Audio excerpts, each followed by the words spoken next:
কি হয়েছে? টকটা বেশি করে তেল দিয়ে লঙ্কা দিয়ে মাখাচ্ছ তো আমাদের জন্য? না, তোরা খেলে তোদের ঝাল লাগবে। ঝাল ফাল কিছু লাগবে না। 4-5টা লঙ্কা মাখাচ্ছি। একটা লঙ্কা কিনি তখন থেকে রগড়াচ্ছে আমার মা, আর বলছে নাকি 4-5টা। একটা লঙ্কা? হ্যাঁ, তবে না দেখি। কি কি দিয়ে করেছো টকটা আজকে?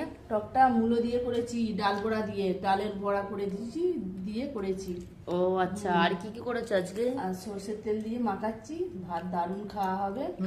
আর মাসি তো অলরেডি শাক ভাজা খেয়ে নিয়েছে আর্ধেক।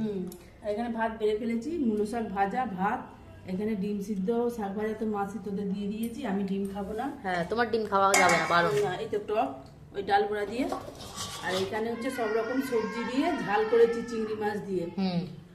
মূলো আছে, বিম কড়াই আছে, সিম আছে, আলু আছে দিয়ে চিংড়ি মাছ, চিংড়ি মাছ দিয়ে ঝাল করেছি। ভাত নিয়ে আমি বসে পড়েছি, টক দিয়ে এখন ভাত খাবো। টক দিয়ে ভাত খেয়ে নেবে তুমি আজ?